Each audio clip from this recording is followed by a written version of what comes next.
This is the Davidson County Network.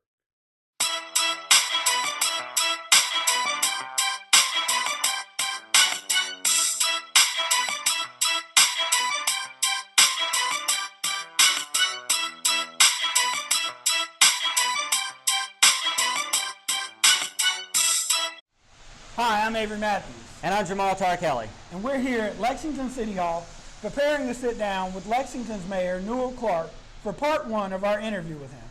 So we hope you sit down, enjoy a nice cup of coffee, and enjoy the interview. We'll see you inside. We're here today with Lexington Mayor Newell Clark. Thanks, Mayor Clark, for taking the time out of your busy schedule to sit down and do this interview with us. Thanks for having me. And before we get started, we know that you're a huge UNC basketball fan. How are you taking the loss to Auburn, and who do you predict to win the national championship?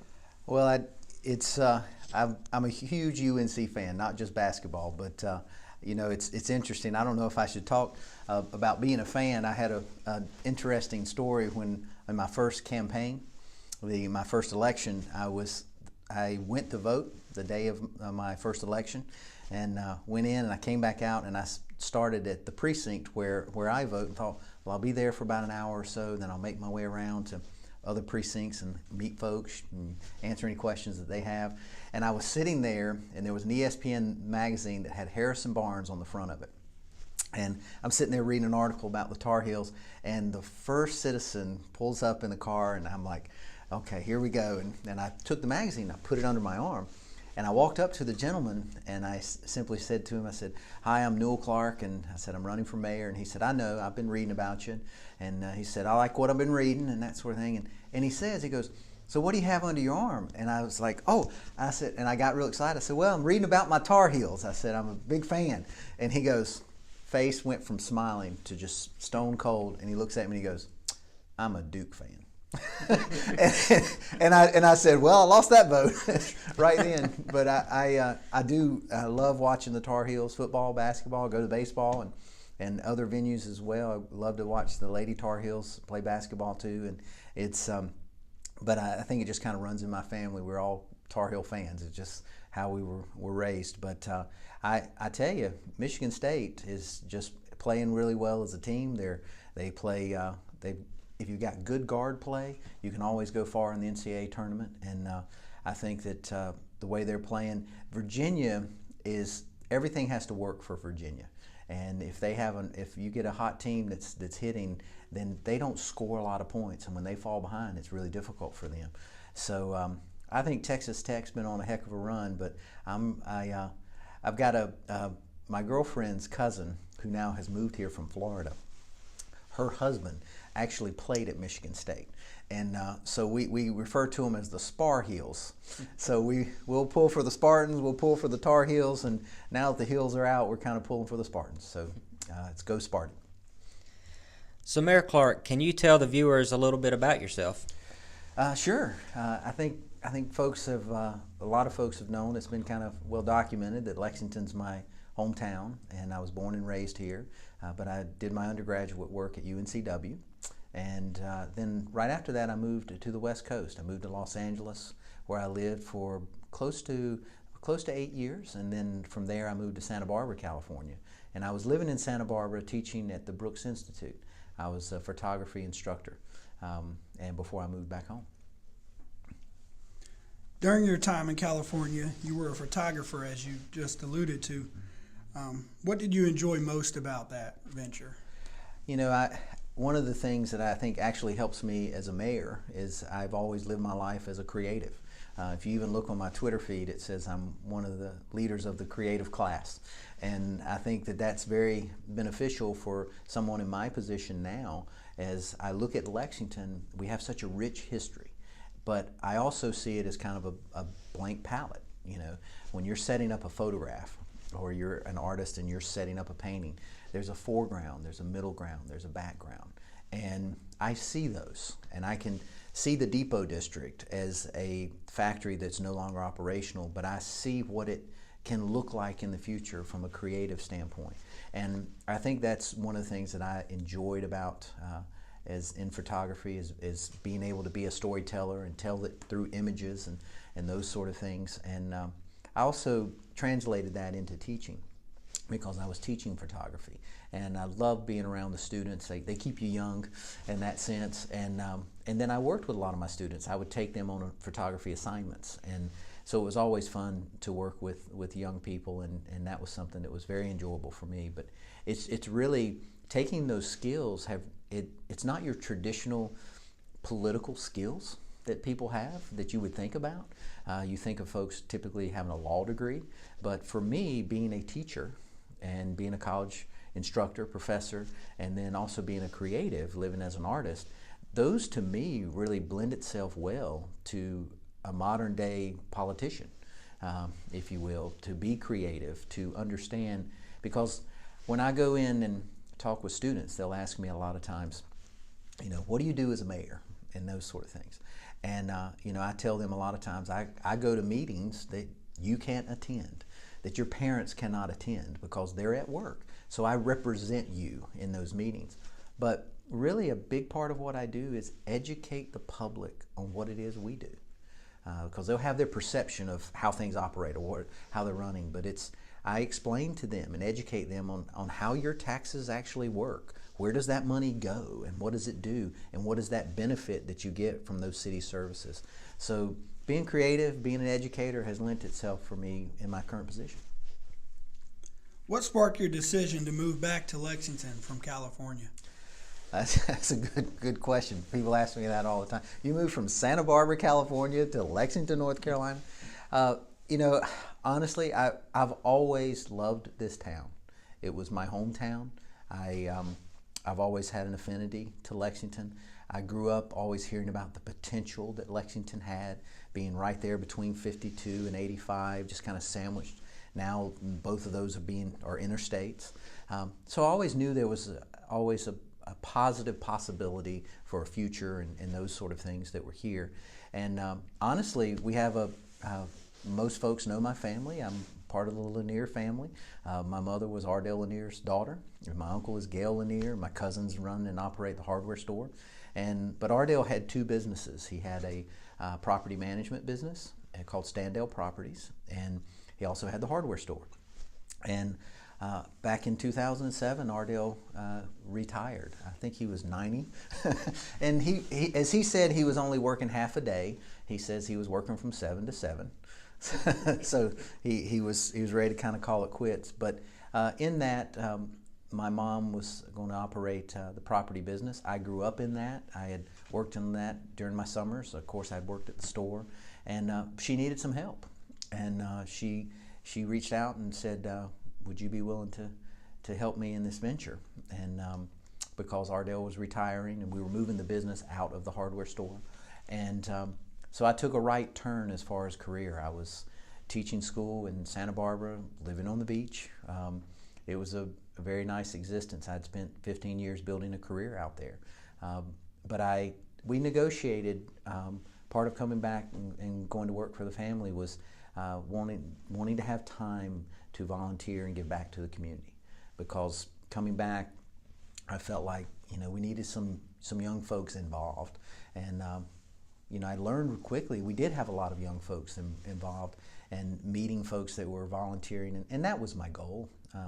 I don't know that I had a goal to come back and be an elected official, but I did want to volunteer and give back. And I've said this before publicly, and I believe this wholeheartedly, that to whom much is given, much is expected.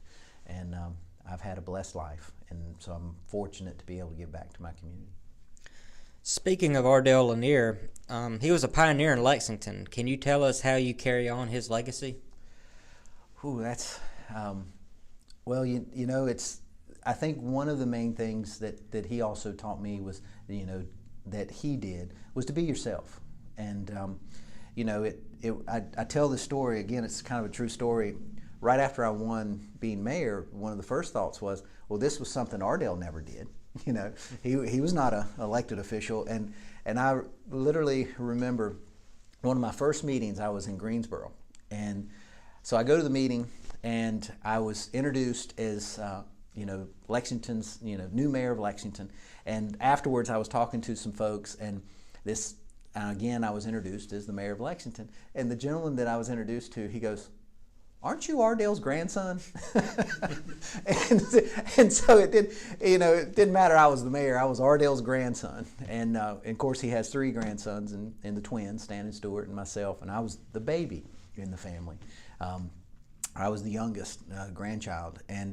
But honestly, it was, again, my grandfather and my grandmother always told me that we were very fortunate that the community had given to us. And they had been customers of ours, whether that was clients that lived in the homes that we managed or whether that was people coming in the store and buying a product that we were selling. And they always felt very much that we owed something back to the community. And if I'm doing anything, I'm doing the best to be myself, which I feel pretty confident in who I am, and I'm grounded in who I am. And so I'm not trying to be him, but the legacy that he left behind for not only me and my cousins and our family, but also the community is to give back, is to serve. And if you're in a capacity to help others, then you just do. And that's the part that drives me every day. And there's a part of you that you want to make him proud, even though he's passed and he's moved on. But I feel like my grandmother used to tell me he was very proud of the things that I was doing to help the community. And so I knew that I was doing what he had taught me to do.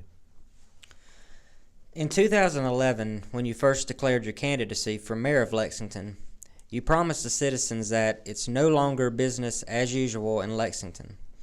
At that time, what was your vision for the city, and how has that taken shape over the last 7 years? That's interesting. You guys must have heard my first announcement speech. I think that's where I said that. It was really the part that I wanted to let people know is that the younger generation was ready to step up and lead in this community. And when I said that it was not going to be business as usual, we had a select group of folks who kind of decided the direction of this community. And I was adamant over the fact that it was time for our generation, my generation and younger, to step up and relieve those older generations who had done tremendous work but needed assistance and further assistance to continue moving forward. So in doing that, though, it was also bringing the community together as one community and not just a certain group kind of leading the way. We wanted to hear from everyone's voice. We wanted to hear from all of our neighborhoods, all of our communities, not just the folks in the country club. We wanted to hear from folks on Mendota, all over the community. And that's something that I've worked pretty diligently about, of getting out in town hall meetings, going to meet folks at their churches, visiting churches. I had a gentleman the other day who he questioned me. I was at his church and he said, when I heard you were coming, he said, I thought, well, it must be election time because that's the only time you come around. And I said, well, understand something, I'm busy. And I said, there's something like close to 80 churches in Lexington, small and large, and something like 200 and some odd churches throughout Davidson County. And I told the gentleman, I said, well, you realize that there's 52 Sundays in the year. There's nearly 80 churches. I said, every 2 years we have an election for the city. And I said, so you know what? I said, it probably does seem like to you that I'm coming to your church every 2 years. And I said, but I feel like, being active and being out and being seen and listening. I met with a group of gentlemen last night, actually went to their church, and it's a group, they call it it's Man Cave Mondays. I was going to say grown man, but they're all grown men. But it was Man Cave Mondays. They meet at a church. Fantastic group of men supporting each other through their church, through their faith.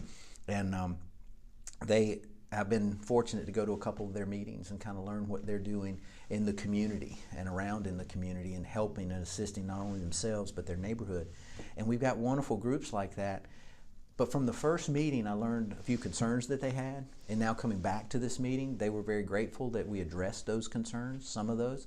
And, I told them, I said, if I don't know that there's a pothole, I can't fix it. That's the example that I used. But, that's part of how we work together. So I'm very proud of how we're working better together as a community and not just a select group making decisions for everybody. Throughout your tenure as mayor, Lexington has seen enormous economic growth. evidenced by the numerous new businesses that have emerged, both chain and locally owned. What are your plans to continue to build upon this growth? Well, I'll tell you, I benefit from timing personally. There was a lot of really positive work that was done before I got here, and I was able to kind of capitalize on that and move that forward. Folks talk about our uptown and how wonderful it is, and 4% vacancy on Main Street, all the different businesses that are there. Well, that was established by a group of pioneers before me in 1995. My grandfather, Rochelle Grubb, Jimbo Nance, and others that owned property uptown, they came together. Bill Turlington, the council supported that. Mayor Thomas at the time, and then later Mayor Walser. And Mayor Walser used to say that the Uptown Lexington was a 20-year overnight success. And but I benefited from that work from those citizens and those previous councils, that they laid a very positive foundation that I could then start building the house. And so I can't say enough about the staff and the councils before me of what they've done. And that's what we've benefited as a community. And I said it when I came on as mayor, the community was ready to do something, they just didn't know what it was. And so we just put a plan together. We just put some direction and goals and said, we're gonna go after these and we're gonna make them happen. And so that's really where we've continued to do that as well, as a council, as a staff, and as a community. Identify the goals that we want. And perfect example, I hear citizens say all the time, we want a Harris Teeter. And well, we hired a recruiter that helped us learn as a community what Harris Teeter's looking for. And we're just not at the population that they're looking for. We're just not at the per capita income that they're looking for. But we were able to go after some new grocery stores and new options that were looking for communities our size. And so a lot of times you have to learn certain information to know which direction you're going to go. So in listening to the citizens on what they wanted, obviously they wanted new grocery options. They wanted more restaurant options. And so from there, we just started honing in on what would come to our community at present. And that in turn helps things grow. And the best example of that was Chick-fil-A. Everyone wanted Chick-fil-A. Well, boy, we jumped on that and worked on that for years. But we knew if we could get the Cathy family to invest in Lexington, which they did, we knew there would be other investment that followed. And we're still doing that. We've got some other, we just passed the permitting for Starbucks. Now they have some other things that they're still working out in terms of the lease. So we've done our part from the city. So now it's over for them to finalize whatever they need to do to make that permanent for our community. But we know that's going to be another added piece that will help the next piece come in place, because when they see these corporations investing in us, they know we're advancing. So we've just taken the collective of what's there, and then also kind of dreamed of what could be, and then focused in like a laser to say, let's go get that. So many citizens are excited for the growth that we're experiencing in Lexington. What do you say to the citizens who aren't really fans of that growth, who aren't enjoying this as much? What would you say to those people? Oh boy, that's also a good question. The thing that I talk about is positive growth, because you could have negative growth, and what I mean by that is we're kind of, because we've set goals, because we've set a direction, we're able to really kind of focus in on what we'd like to see in our community.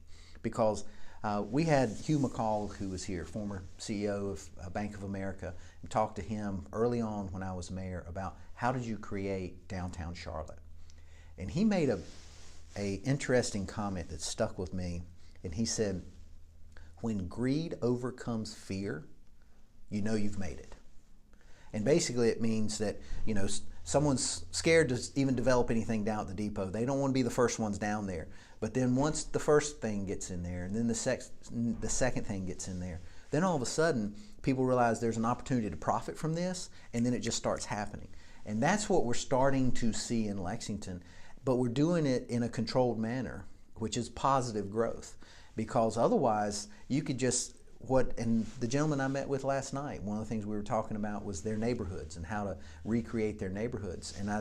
And I encourage them for them to get active in the redevelopment of their community. Because if you allow a developer to come in there, They're going to come in, they're going to knock down some houses, they're going to put up something brand new, and then gentrification starts happening in your neighborhoods.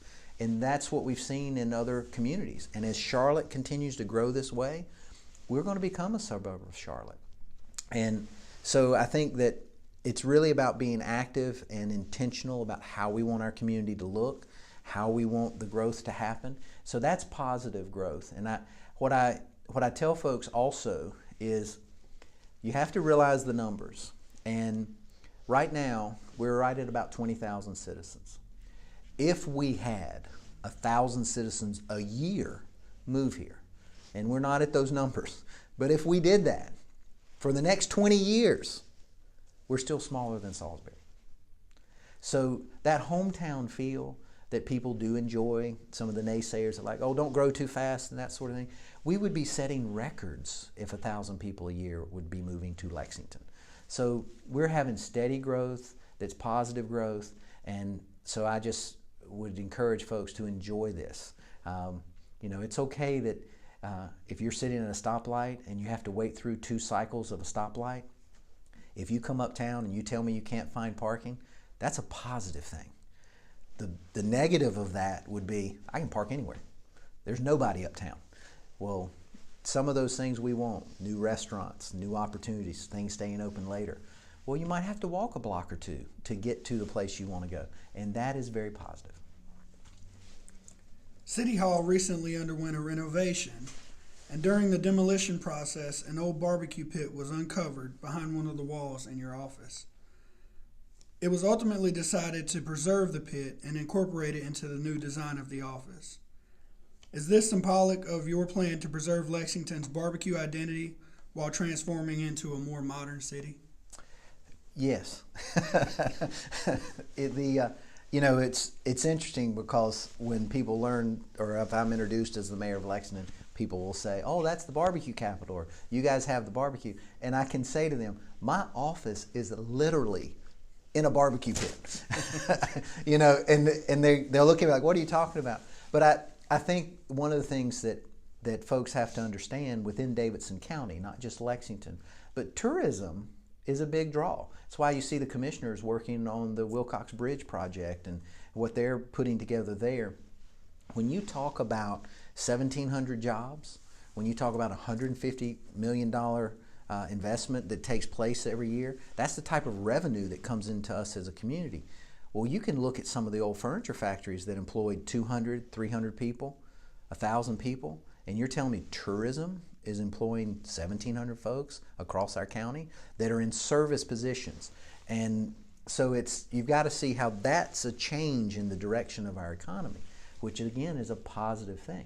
And as I mentioned before, what we're trying to do in that positive growth and steady growth, we can still kind of determine how we look. And in doing that, we can preserve our heritage of what is here.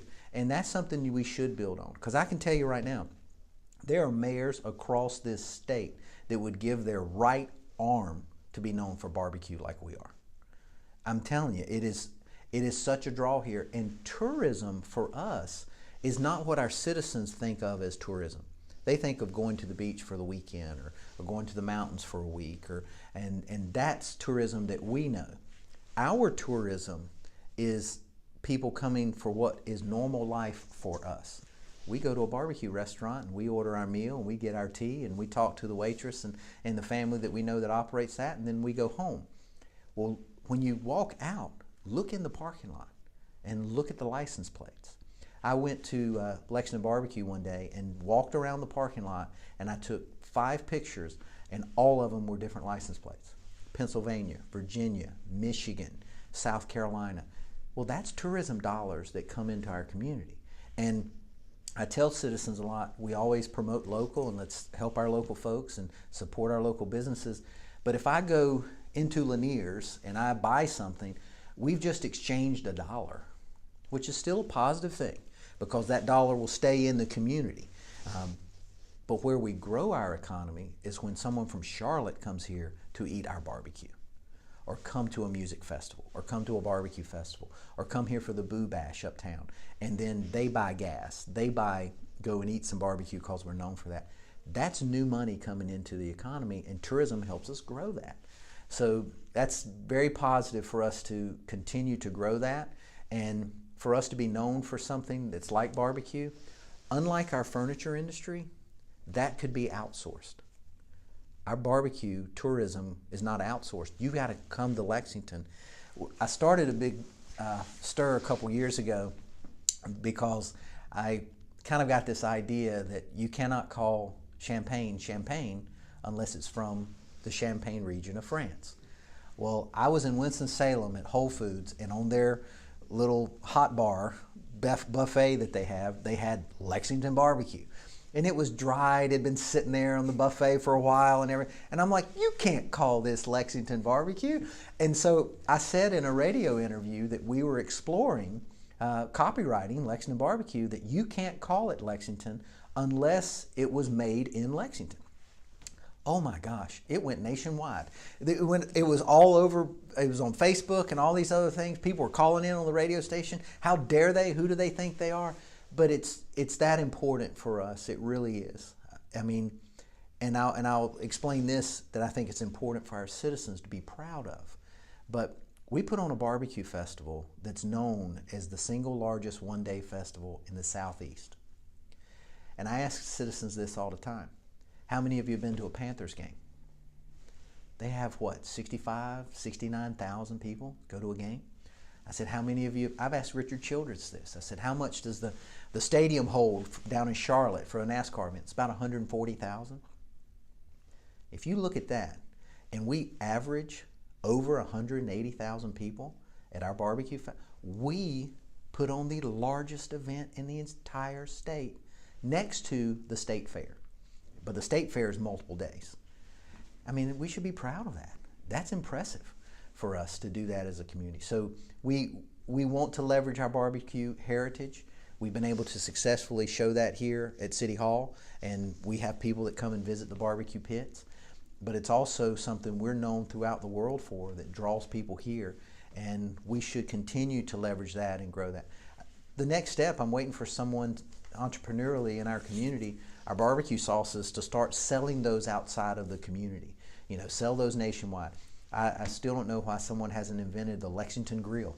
You know, there's a lot of things you can capitalize outside of just barbecue to grow an industry around that. But it's we're very fortunate to have that. We will continue to leverage that, and as we grow into a modern community, we'll always need to pay attention to our heritage. Recently, you traveled down to Charlotte to gather some ideas on the Depot District. What is your ultimate vision for the Depot District? I think that train travel is something that it was something old that we had here. I actually was in the first grade in Ramona Phelps's first grade class at Reed's Elementary School, and we did one of the last rides from the Lexington Depot to High Point. I vividly remember, and I actually got on the news. I was interviewed. I was the student that they interviewed on the news. That's the first time I ever saw myself on TV. It was kind of crazy. But Ramona Phelps and Robert Phelps serve on our passenger rail committee currently, so they're still very active. They work for volunteer at Amtrak as train host. But I think for us as a community to connect to the metro areas, whether that's Greensboro or Burlington or Raleigh, to be able to connect down to Charlotte, I see citizens in the future living in Lexington in a wonderful family-friendly community with an outstanding Main Street that puts on multiple festivals, very low cost of living here, but being able to get on a train and commute to work. They've been doing it in New York forever. Live in Connecticut, live in New Jersey, and then you commute for an hour, get on the train, and you go into your banking job that you have in New York. That will become accessible to our citizens. And my trip to Charlotte, actually, last year in 2018, Charlotte has a light rail that they've put in throughout the city. And they have a blue line that is extended now all the way up to UNC Charlotte. And so I left from my home and drove to one more exit down. So I actually could have got on an exit sooner at UNC Charlotte, but I went on down to University City Boulevard, where IKEA is. As soon as you exit, you see the parking deck. I rode over to the parking deck. Parking was free. Got off. Train runs every 20 minutes. We waited 5 minutes because we got there right before it was arriving. We got on the train and took it into Charlotte, and it took us all the way into downtown Charlotte. I went to see my Tar Heels play in the ACC tournament, and we took the train in. We didn't drive into Charlotte. We didn't pay for parking. We didn't deal with traffic. And it just opened up a whole new world for me as we work to get an Amtrak stop here. Just from exit to exit, it took me 30 minutes to leave Lexington, to exit, to park, and then wait on a train. And then it was another 20 minutes on the train to come in. And the stress of being just alleviated, of not dealing with traffic, not dealing with parking, all of those sort of things, it was just, it's available to our citizens now that might work in those areas. But the development of the Amtrak stop is really for us in the future, for us to have our citizens be able to get on a train and commute to work, to commute to see families. And it's important to understand, a lot of folks will say, well, I drive. That's assuming you can always drive. As we get older, how are we going to go visit our relatives and our grandkids that live in Richmond, that live in Atlanta, that might be in DC? Well, imagine if we're able to just get on a train in Lexington and make that trip. That's just a huge benefit. And the other aspect that I tell folks about the Depot District, we have a major highway running through our county and running through our city, and there's no way to get on and off. Imagine if 85 went through Lexington and Davidson County like it does, and there was no interchanges, no exits. We would be in an uproar. We'd be calling our representatives up in Raleigh every day saying, why don't we have any exits? We want people getting off here. We want to be able to get on there. We don't want to have to drive to Salisbury or High Point. Well, right now, that's what we have to do. If you want to get on the train, you got to go to Salisbury or High Point. We have a major highway that runs through our communities, and there's no way to access it. So that's why we're pushing for that. And we understand also that the live, work, play, and I want to add another piece of that is create, because as you're living and you're working, you're playing, there's a whole nother level of creativity that's taking place through the internet and through coding and through just in terms of technology in general. And we're going to have to leverage all of that for our Depot District to be a separate district from our Main Street, but there will be sister districts because they're so close. But I ultimately see it as another option for families of a place to live, a place to come and enjoy entertainment on a weekend, and also places to eat, and it'll just grow from there. And we already have that in place. So we're just working on connecting to those metro areas. Hope you enjoyed the interview and your cup of coffee. Thanks for watching. Stay tuned for more content. Hey, Jamal.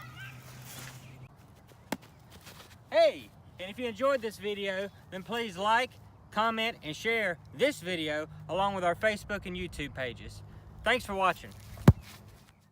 This has been a presentation from the Davidson County Network. For all interview and promotional inquiries, please contact us at davidsoncounty.network@gmail.com. The Davidson County Network is 100% self-funded and aims to be a premier source of news, sports media, business promotion, and entertainment in Davidson County, North Carolina. Thank you for your continued support.